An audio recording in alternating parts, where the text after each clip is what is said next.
Onva est le plus sage et le plus vénérable de tous les éthérés.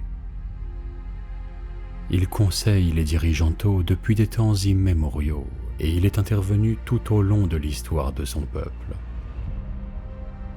En tant que doge du Haut Conseil, ou éthéré suprême, la parole d'Onva fait loi auprès de tous les 7 Tau, mais aussi dans tout l'Empire.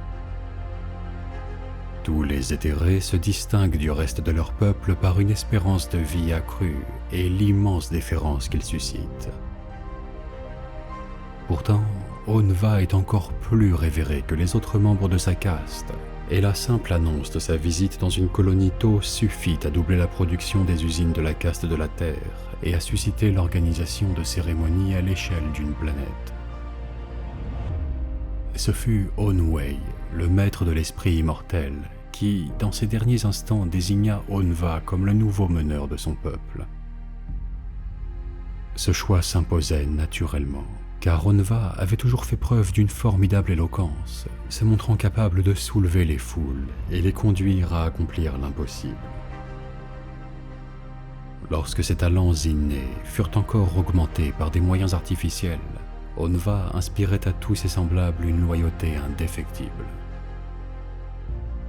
S'exprimant généralement d'une voix placide, il était néanmoins une force de proposition irrésistible, capable de rallier le plus humble ouvrier de la caste de la Terre aussi bien que les éthérés du Haut Conseil.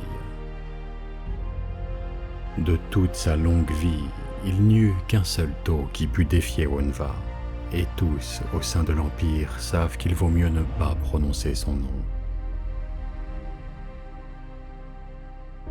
En dépit de son âge avancé et de son statut légendaire, Onva n'a jamais cessé de marcher parmi son peuple. Les chroniques foisonnent d'exemples lors desquels il a dirigé en personne l'expansion Tau, ou bien est arrivé à point nommé pour galvaniser des troupes démoralisées. Sa présence donna aux guerriers de la caste du feu la volonté de chasser les horribles rixes du système de Sikoa, ses paroles les plongeant dans une juste colère. Sur les flancs de la montagne Sion, c'est encore Onva qui prononça la condamnation des orques de la Wag Rognik, sentence appliquée sur le champ par les 10 000 guerriers de feu présents. Au cours de ce qui est sans doute le plus célèbre de ses discours, Onva déclara le début de la 3e sphère d'expansion. Flanqué de sa garde cérémonielle, l'éthéré s'exprima lentement et calmement, jusqu'à terminer par un appel aux armes, enjoignant à prospérer à travers les étoiles et à concrétiser le glorieux destin de l'Empire Tau. La lumière du bien suprême devait atteindre les mondes plongés dans les ténèbres et la barbarie. Tandis que le silence retombait sur ces dernières paroles, des milliards de Tau s'agenouillèrent en signe d'hommage. Onva félicita ses ouailles pour leur labeur et les motiva à atteindre de nouveaux sommets inégalés. Il exprima son émerveillement face aux dernières inventions de la caste de la Terre et loua la caste de l'eau en honorant les nombreux diplomates d'autres espèces présents à ses côtés. Puis il consacra une minute de silence à la gloire des exploits de la caste de l'air et se leva de son trône pour faire le salut du chasseur à la caste du feu. Un signe honneur qui ne manqua pas de gonfler de fierté le cœur de tous les guerriers de feu. Il s'adressa même aux membres de sa propre caste, en leur répétant que la meilleure façon de mener était par l'exemple. Les races barbares de la galaxie devaient être éclairées, et seuls les efforts combinés de tous les Tau pouvaient atteindre cet objectif. Ainsi, chaque caste de l'Empire Tau fut glorifiée et galvanisée par le discours d'Onva. Ces paroles suivantes condamnèrent durement le renégat Farsight et nommèrent le commandeur Shadowsun en tant que nouvel chef militaire de l'Empire Tau. C'était elle qui allait mener la 3e sphère d'expansion. Toutefois, le vieil éthéré déclara qu'elle ne serait pas seule à travers les périls de cette épopée, car il allait l'accompagner et resterait présent aux côtés de la plus grande armée jamais rassemblée par l'Empire Tau. Avant de partir, Onva parla une dernière fois, et rappela à tous ceux qui l'écoutaient que le bien suprême exigerait des sacrifices de la part de tous. Les ultimes paroles qu'il prononça lors de ce discours ne tarderont pas à revenir à Unva tel un écho. Au cours de la seconde campagne d'Agrelan, il se retrouva piégé dans son bunker personnel, situé sous les ruines d'une ancienne cité ruche à cause d'un blocus impérial. D'une manière ou d'une autre, les impériaux apprirent l'emplacement de l'éthéré suprême et envoyèrent une force d'exécution de l'Officio Assassinorum pour exécuter les dirigeants d'Aune. L'assassin impérial traquant Unva était du temple Culexus.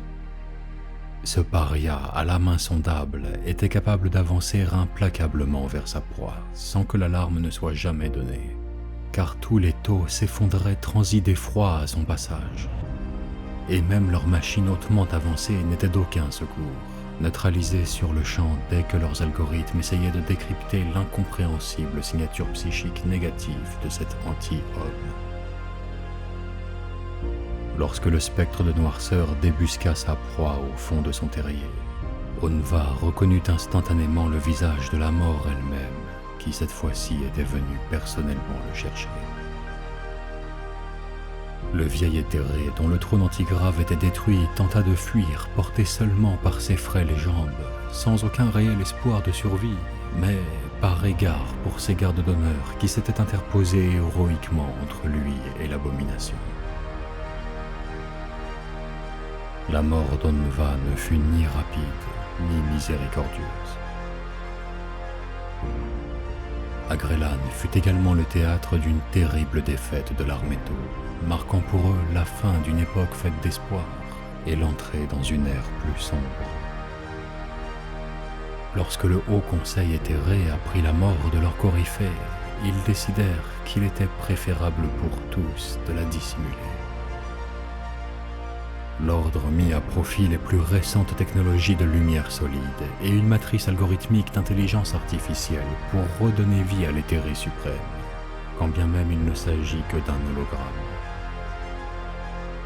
Avant son assassinat, le déclinant Unva avait déjà commencé à compiler ses souvenirs et ses pensées dans un creuset en grammatique, et c'est cette forme de conscience artificielle qui continue de rayonner à travers tout l'Empire d'Aune. Le vieux sage, ou plutôt son simulacre virtuel, arpente encore les lignes de front, prodiguant des conseils éclairés et transmettant sa bravoure altruiste aux guerriers de la caste du feu. Sa garde d'honneur ne le quitte jamais, comme au temps où elle était gardienne de l'intégrité physique du noble éthéré. Mais c'est aujourd'hui l'ensemble des taux qu'elle protège contre une vérité trop dangereuse pour les laisser s'en approcher.